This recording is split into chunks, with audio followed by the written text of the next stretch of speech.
हालांकि मॉर्निंग में एक बड़ी रफ्तार थी, 6% की तेज़ी थी यहाँ पर, लेकिन बाद में धीरे धीरे धीरे धीरे नीचे आया, लेकिन फिर भी 3.5% की अच्छी तेज़ी यहाँ पर ज़रूर देखने को मिली, क्योंकि भैया खबरें बहुत चल रही है यहाँ पर, कई सारी खबरें यहाँ पर चल रही है। चाहे मूडीज़ ने भैया इसके रेटिंग को अपग्रेड करा हो, या फिर चाहे यहाँ पर जो इनका स्टेक सेल है उसको लेकर बातचीत चल रही हो, कई सारी खबरें हैं, बात करेंगे इस वीडियो में उन सारी चीज़ों के बारे में। लेकिन उससे पहले अगर आपने अभी तक चैनल को सब्सक्राइब नहीं किया है तो प्लीज़ अभी इसे सब्सक्राइब कर लीजिए, क्योंकि आगे भी बहुत सारे वीडियोस हैं जो आपको काफ़ी ज़्यादा हेल्प करेंगे।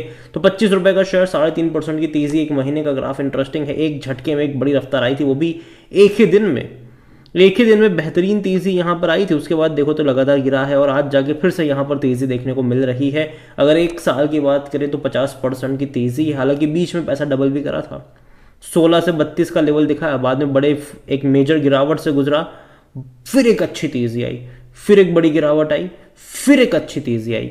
अब वापस से तेज़ी और गिरावट का खेल चल रहा है। और यहाँ पर देखो फंडामेंटल कोई काम नहीं करने वाला अभी, ठीक है। यहाँ पर जो भी होगा वो न्यूज़ के अकॉर्डिंग होगा, खबरों के आधार पर होगा। अच्छी खबर तेज़ी, बुरी खबर गिरावट, कोई खबर नहीं तो भी गिरावट है, ये होता रहेगा यहाँ पर। अगर आप देखो तो यहाँ पर 7% तक की तेज़ी आई, क्योंकि मूडीज़ ने इसका जो आउटलुक था उसको यहाँ पर अपग्रेड करा हुआ है। यहाँ पर देखो रेटिंग एजेंसी मूडीज़ ने यहाँ पर जो इसकी रेटिंग है उसको अपग्रेड करा है, जो कि बड़ी बात है। और यहाँ पर जो पॉजिटिव में रखा है फ्रॉम स्टेबल, तो अगेन एक अच्छी चीज़ है इनके लिए। The rating agency noted that the change in the outlook is a reflection of their expectation of the gradual improvement in the lenders fortunes. यहाँ पर अगर the improvement in deposits and lending franchise will also improve. और Yes Bank की जो profitability है वो आने वाले 12 से 18 महीनों में और बढ़ेगी यहाँ पर, ये इस रेटिंग एजेंसी का कहना है। Moody's also said that it may also end up updating the rating of Yes Bank if it's managed to sustain the core profitability with stable assets quality। तो यहाँ पर मूडीज़ ने अपनी यहाँ पर जो भी एनालिसिस है उसके आधार पर इन्होंने इसको जो रेटिंग है उसको पॉजिटिव में रखा है। लेकिन पिछले कुछ जो दिनों से चर्चा हो रही है कि भैया स्टेक बेचने वाले हैं यस बैंक में, हालांकि यस बैंक ने मना भी करा था बीच में, फिर भी चर्चा हो रही है। और कल तो रिपोर्ट्स भी आ रही थी कि कई सारे इन्वेस्टमेंट फर्म खरीदने वाले हैं, जैसे कि यहाँ पर अबू धाबी बैंक जो है उन्होंने तो डिनाई कर लिया कि भैया उनका कोई इंटरेस्ट नहीं है यस बैंक में स्टेक खरीदने को लेकर, ठीक है। यहाँ पर देखो रिपोर्ट क्लेम कर रहे थे कि यस बैंक का स्टेक सेल जो है वो काफ़ी ज़्यादा इंटरेस्टेड होने वाला है, जापान इंक्लूडिंग बाकी जो बैंक्स है वहाँ पर, इवन सुमितो ग्रुप फाइनेंशियल ग्रुप है वहाँ पर भी वो लोग इंटरेस्टेड है खरीदारी को लेकर, रिपोर्ट्स ये कहती थी। और हालांकि अबू धाबी बैंक का भी नाम सामने आया था, लेकिन उन्होंने मना कर दिया कि भैया ऐसा कुछ भी नहीं है, हम कुछ नहीं खरीदने वाले हैं। ये राउटर्स की रिपोर्ट है। The clarification came after the Bloomberg ने रिपोर्ट करी थी कि भैया First Abu Dhabi Bank is the interesting to buy रफली 5 billion stake in the Yes Bank.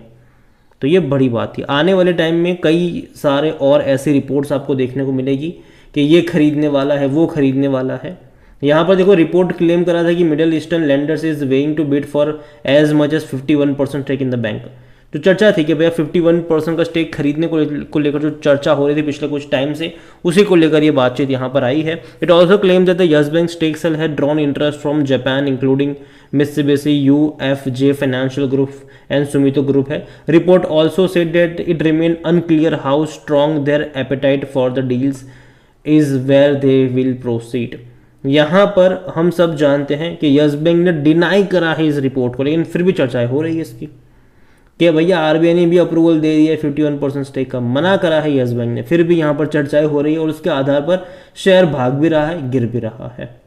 तो ये सब कुछ चल रहा है, खबरों का बाजार गर्म है, उस पर कुछ कह नहीं सकते। और अगर यस बैंक के बारे में देखें तो आज वॉल्यूम देखो 72 करोड़ से भी ज़्यादा के शेयर्स आज यहाँ पर ट्रेड होते नजर आए, बड़ी क्वांटिटी में ट्रेडिंग चल रही है।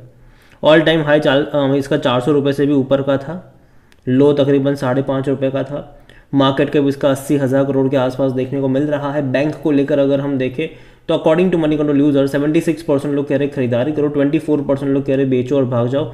अगर हम यहाँ पर बात करेंगे इनके डिविडेंड को लेकर तो वो पे नहीं कर रहा है और मुझे लगता है कि इतना जल्दी ये पे करेगा भी नहीं। रीज़न ये है कि कई सारे शेयर्स की यहाँ पर डंपिंग हुई है। अगर ये 50 पैसा भी डिविडेंड पे करता है तो उतना ये पैसा भी नहीं कमा रहे हैं, हम एन्युअली बात कर रहे हैं, ठीक है, वो चीज़ मैं यहाँ पर कह रहा हूँ। क्योंकि बहुत सारे शेयर्स की डंपिंग हुई। जब यस बैंक क्राइसिस आया था तो 10 रुपये के भाव पर इक्विटी के जरिए 10,000 करोड़ रुपए रेस करे गए थे, मतलब 1,000 और नए शेयर ऐड करे गए थे।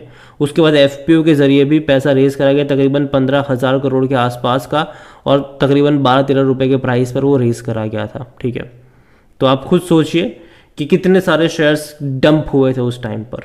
और जहाँ तक वैल्यूएशन की बात करी जाए तो जाहिर सी बात है 62 का पी इसका रेशियो है। देखो देखने में आपको 25 रुपये 26 रुपये सस्ता लग सकता है, लेकिन वैल्यूएशन के हिसाब से सस्ता नहीं है। इसका जो सेक्टर पी 18 का है, जबकि इसका पी रेशियो 62 का है, मतलब कि ये महंगा है। और कोई भी एनालिस्ट खरीदारी की बात नहीं कर रहा है। फिनेंशियल्स अगर देखेंगे इस बैंक के यहाँ पर तो तकरीबन 9,099 करोड़ के आसपास का रेवेन्यू रहे और 465 करोड़ के आसपास का इसका प्रॉफिट था, जो कि काफ़ी अच्छा नंबर से लास्ट क्वार्टर के।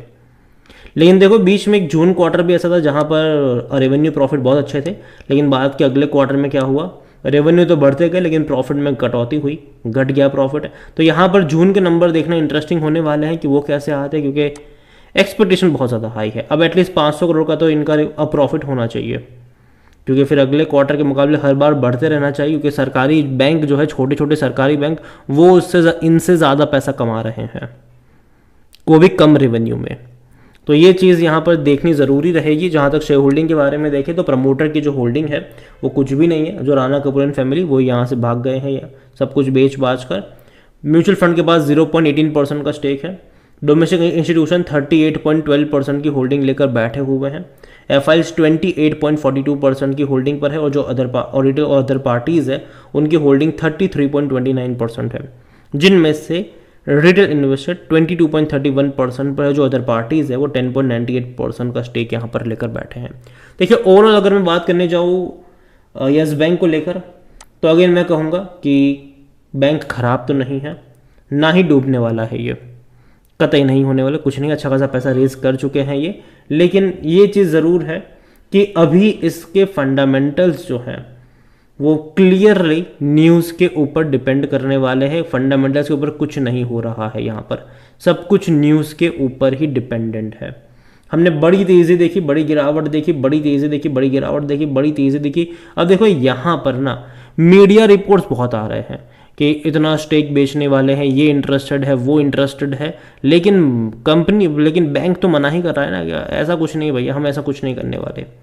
तो ये चीज़ें यहाँ पर है, और यही वजह है कि मैं आपसे इतना ही कहूँगा कि देखिए जल्दबाजी मत करिएगा यहाँ पर खरीदारी को लेकर। और हाँ, हालांकि जिनके पास है वो होल्ड कर सकता है, ठीक है, क्योंकि देखो लॉन्ग टर्म का आउटलुक मुझे लगता है कि पॉजिटिव रहने वाला है। बीच में ऐसे अप्स एंड डाउन्स आते रहेंगे। हो सकता है कि यहाँ से वापस 27-28 पर चला जाए, बाद में गिर के 20-22 पर भी आ जाए, तो ये होगा। लेकिन लॉन्ग टर्म का आउटलुक मुझे लगता है कि यहाँ पर पॉजिटिव है, तेज़ी यहाँ पर एक्सपेक्टेड हो सकती है, और ये मेरा मानना है। कोई भी यहाँ पर मेरी रिकमेंडेशन नहीं है ये खरीदारी बिकॉल अगर आप करते हो तो ये फैसला आप ही का होना चाहिए। वीडियो को यहीं पे एंड करता हूँ। पसंद आया हो तो लाइक करो, शेयर करो, चैनल वगैरह पहले